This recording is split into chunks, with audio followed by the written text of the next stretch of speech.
Hi, I'm Casey Luaters, and this is Could Be Pretty Cool. Most people think education company and picture a curriculum or a classroom. Jasmine Bianca built something else entirely. She's the founder and CEO of JaBi Entertainment, an Atlanta based interactive education company that works across a pretty wide range, including kids in rec centers, small business owners at networking events, and corporate teams doing onboarding and training. The through line is that learning shouldn't feel like a chore, and she's built an entire business model around proving that. Jasmine's been at it since 2020, and the path that led her there, from her grandparents' classrooms to the corporate world to building her own thing, shaped how she thinks about what education actually is and who it's for. We talk about how she's built out the business, what it's like operating in a space that's seen a lot of disruption lately, and where she's trying to take it next. We have a special guest on the pod today.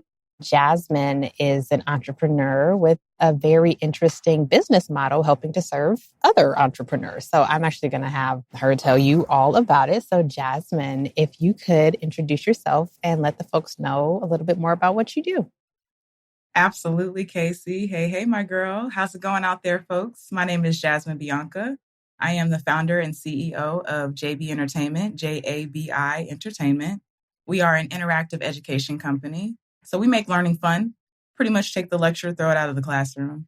We help community individuals, small business owners, as well as corporations incorporate learning into their everyday regimen through training, onboarding, team building, pop-ups, partnerships, consultations, coaching, and all of the sorts. So, can you talk to us a little bit more about the education angle? Because, of course, when you hear an entrepreneur talking about having a company that is education based, for a lot of people, the first thought is, oh, so you work with schools or you work with universities. Tell us how you found this angle of education needs within the corporate and entrepreneurial environment.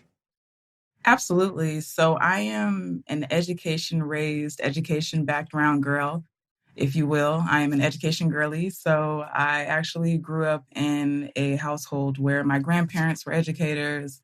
My mother was an entrepreneur. So between the two is pretty much how I landed where I am today. I was someone that used to love to read books and educate myself at a younger age. And then unfortunately, as society grew into technology a little more, as I'm sure a lot of people can attest for nowadays, you grow out of that realm of pen and paper, if you will, no matter what the facets. I didn't realize that I actually enjoyed or actually was partaking in education until approximately my collegiate years, if you will, and a little post collegiate. I pretty much realized that I never stopped learning. Like, even though I was younger and I learned in a particular manner or facet, even through my high school and my college years and my early business corporate years and in my early entrepreneurial years, all of those phases of my life, I continued learning. And I am not someone that likes to sit in front of a long lectured conference or workshop or class or course, if you will. And kudos to those that do. If your attention span is in that realm, then kudos to you. I'm clapping my two fingers together as they do nowadays, right? But just to reel it in, primarily, I realized that we're all learning in all facets. When I joined my corporate job, they had to train me. That was a form of learning. When I was in college, clearly, of course, all the courses, that was a form of learning. In today's society, even when you get a new technology, when you want to learn something new, you have to learn it, right? So we're continually learning. And so for me, I just pretty much took that continued piece of life that will continue until we're no longer here, and I made it fun. So, could you tell us a little bit more about the specific programming that JB Entertainment does? How exactly do you all help to make learning fun? Absolutely. So we cater to all ages, all industries across the realm. Like I previously stated, we have three different divisions. We have an individual division, which is basically when we deal with our community. So that's when we go down to into the thick of it, if you will. We get down to the basics where we pretty much implement programs such as our EDP program, which is our empowerment dance program, which is ages 0 to 99. And of course, we do teach past those of age 99, just in case anyone is out there inquiring. But outside of that, we pretty much use movement in order to get across a lot of the self-inflicted or these self-thoughts. So when we're talking about self-worth, self-guiding, self-esteem, all of those things we do portray through movement. And within that, once again, that educational portion of it is the dance program. So we teach genres of music. The last one that we did was a 6 weeks program. We teamed with several recreation centers. And so every week was a different style of dance and a different song. And at the end of the 6 weeks, we had a big program where the families of those participants came out and they saw what they were able to learn. Of course, the educational portion of it, which was dance, but also working on the esteem or the self aspects of life for those individuals as well. So that's the community. We have our small business programs, which the most popular one that we've done thus far is our B2B program, which stands for our Boss to Boss program. We have Boss to Boss mixers and Boss to Boss brunches. And that's an interactive, inclusive, immersive experience where we give small business owners an opportunity to learn through fun. So we pretty much deliver resources, information. We go over elevator pitches and things like that, but we do it in a way where we add gamification and interactivity into it. So that's the small business portion. And for the corporate portion, we have what we call our onboarding, training, and team building, which is our OTT model. So primarily all across the board, we have different programs in our Elevate program, which is our most popular within that, which is our team building program. But we have several different programs, once again, where we just teach in a fun way. So that all sounds really interesting. And like you deal with a variety of different types of people and different types of clients. I'd love to know more about how you juggle. Like, how do you go from teaching dance to families at a recreation center to then putting on a more sort of business minded hat and interacting with business leaders? How do you jump between the different types of clientele that you service? It literally, and I'm learning, it is a continued learning process. So I will say that even though I did spew out several different entities of the business, I recently heard from a very educated individual entrepreneur on I believe it's not a podcast, it's a channel called Hard Knocks for School, Hard School Knocks. You guys go look it up. You all will know what I mean once you look it up. But there was an individual on there that said that they ran 80 businesses. And the reason they were able to is because they had to concretely set the operations. So once you get your operations down, you can pretty much automate those processes. So primarily that's what I've done is I've set some automation to the processes that I've had. And I can, if I decided to add on more programs and expand across the board, I will be able to utilize that, basically not reinventing the wheel, just taking the wheel that's already been created and making it unique for each channel.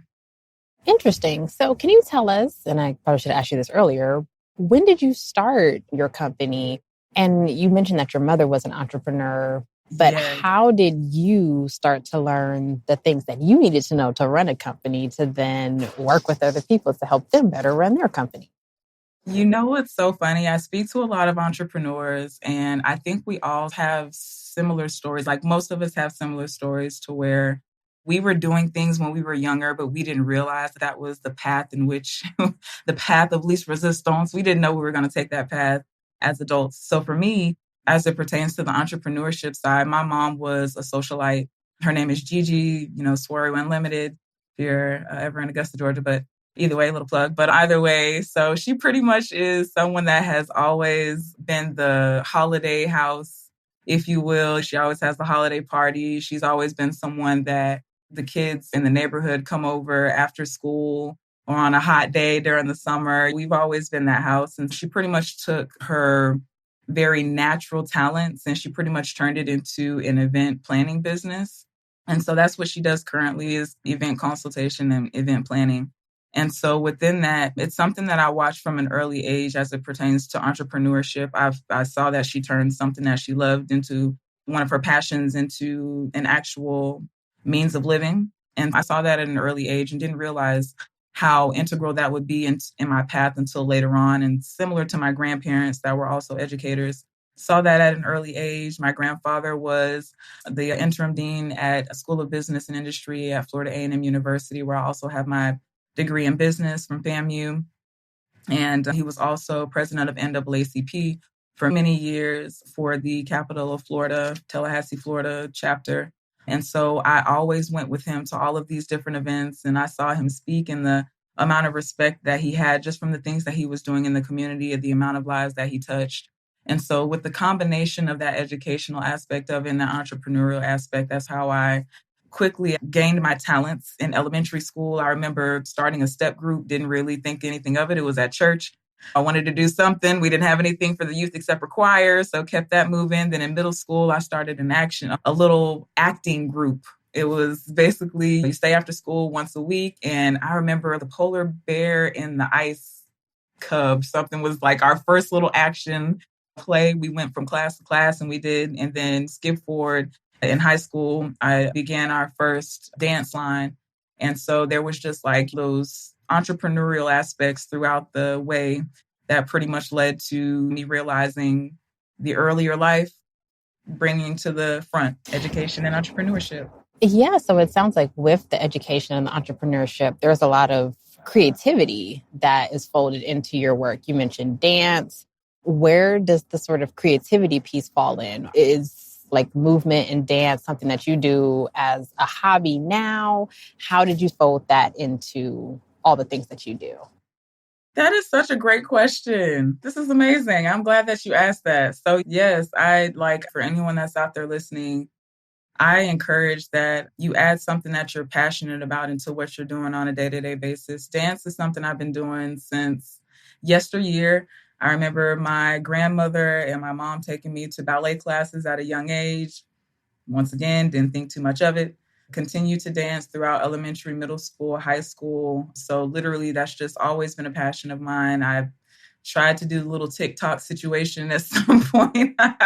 Woo, that was fun. But either way, yeah. So dance has always been a passion of mine. So that is something that I folded into the business because I saw a need there, and I thought that would be a nice interactive way to add education into the curriculum.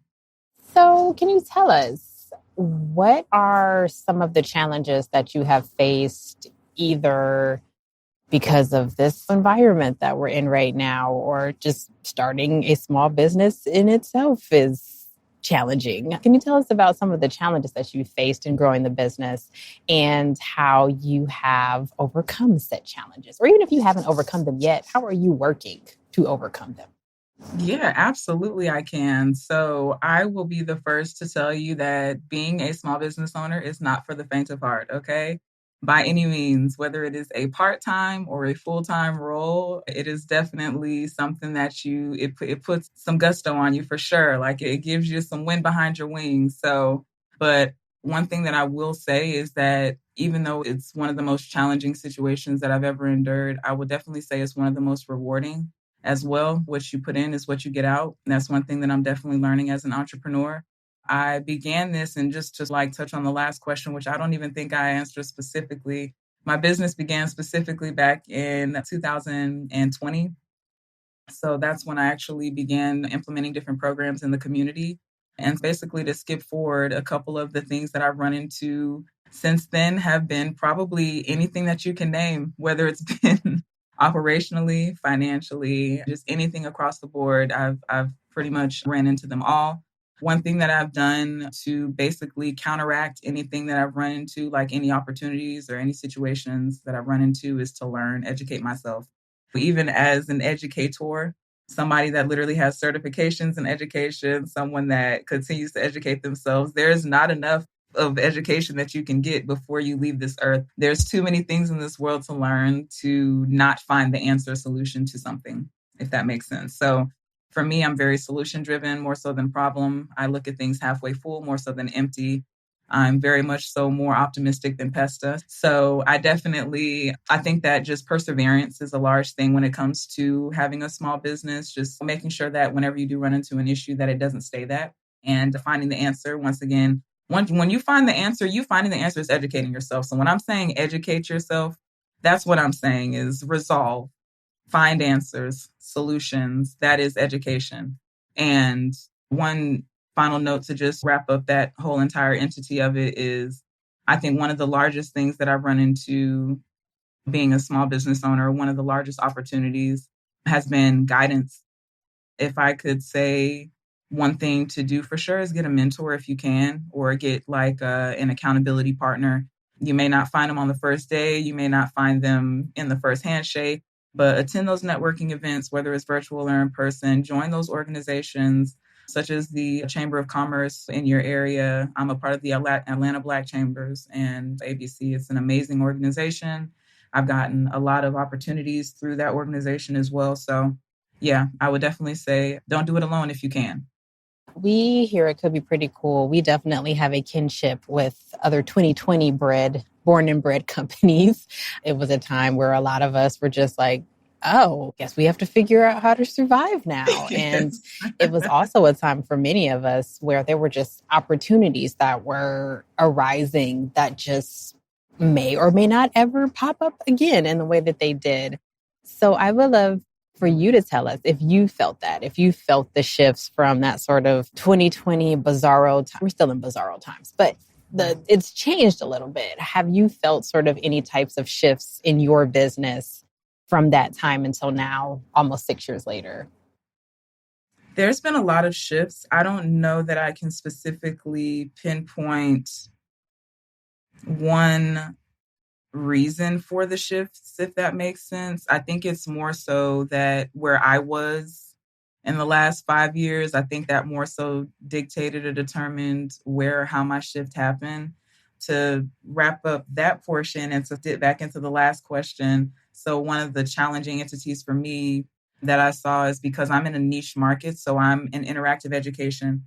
To be in education, that's one hurdle to jump over that, but to be, and especially if you all are aware, if you all are not aware, definitely go make sure you check out what's happening in the United States right now as it pertains to education, the Department of Education, all of these changes that are happening. I'm not going to get into that aspect of it, a little too political yet.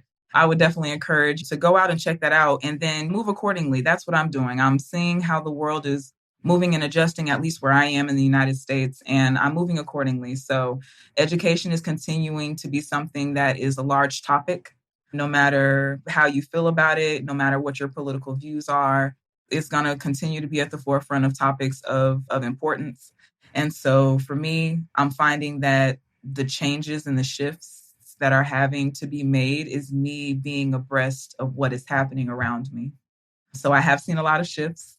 There was DEI and then there wasn't, right? Quote unquote. Please don't take me too literal. This is in my unprofessional opinion. Okay. I'm just stating some of these things. So don't take them too much as fact for those that are out there listening. But there's just a lot of changes that have happened. So primarily I'm just adjusting accordingly. So that's where I find my largest adjustments. If people are listening to this and they're like, maybe I need some of those service, but who should I talk to?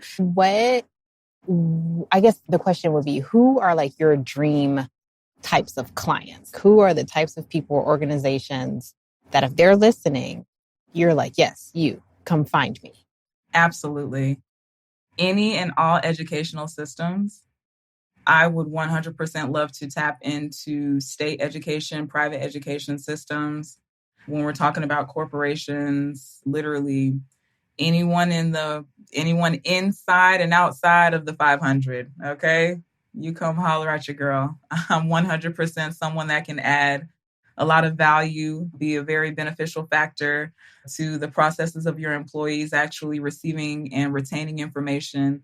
We're talking about management huddles, different things that are definitely going to leave the information that you want imprinted in your employees there in a positive way and everlasting. I would also love to partner with small businesses across, so I guess more of an SBA platform. So when we're talking about the reach of those corporations or those companies that can get across to all small businesses across the way, that would definitely be an ideal collaboration. And last but definitely not least, I want to actually tap into the education system over in Africa. And even Jeffrey Sachs, the world-renowned economist and UN advisor, had an announcement. He just got up on a platform, and once again, go look that up if you get a chance. He just spoke about what's going to be happening in the shift of the world. And primarily how Africa is kind of going to become the new Asia. Asia over the past 40 years primarily doubled in size almost every year, and Africa is on the way to be a 1.5 billion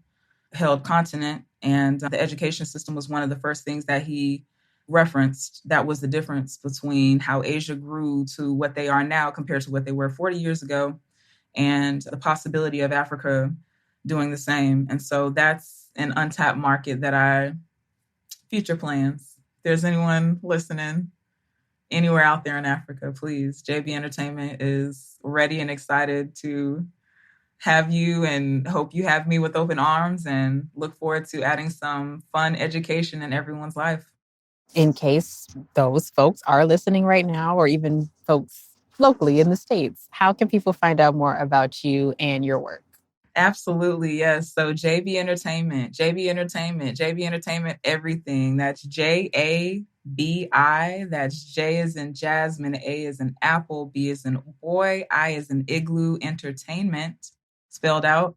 That is on all social media platforms, as well as the website, www.jabientertainment.com, JaBiEntertainment.com. You can find me on Facebook, TikTok, LinkedIn. Jasmine Bianca is my name if you also would like to find my personal. So yeah, I would love for you all to reach out. We can set up a 15-minute fit call, see if we can collaborate, and or if I can support your business in any way. I would love to speak about that as well. A few things stuck out with me from this conversation. First, operations are what make scale possible. Jasmine talks about setting up automation in her processes early so that adding a new program or a new client type doesn't mean starting over. It's not glamorous, but it's what keeps you from rebuilding every time. Second, education is already everywhere. She's just making it more visible. That reframe stuck with me. Whether it's onboarding at a new job or figuring out a new piece of software, we're always learning. JB's whole premise is designing that learning so it actually lands. Third, be solution driven more than problem focused. Jasmine said she looks at things half full. And while that sounds simple, the way she applies it practically is about staying curious about answers rather than getting stuck in what's going wrong. When the education policy landscape started shifting, she didn't wait to see how it would settle. She started planning. And finally, don't build alone. And she's pretty direct about it. Find a mentor, find an accountability partner, get into rooms with people who've been doing it longer than you. There's a lot in this conversation about being intentional, about how you learn, how you teach, how you build. The way you deliver something matters just as much as what you're delivering. And that brings us to the end of today's episode. Farewell, and may all of your creative endeavors flourish. Could Be Pretty Cool News is a Could Be Pretty Cool original production. Created, hosted, and executive produced by Casey Lueders. Senior producer is Liz Moore, and supervising sound editor is Trinity Jackson. Our original theme music was composed by Camille Stennis and cover art designed by AJ Johnson. To learn more about Could Be Pretty Cool and discover whatever else we're up to, visit us at couldbeprettycool.substack.com. Thank you for listening.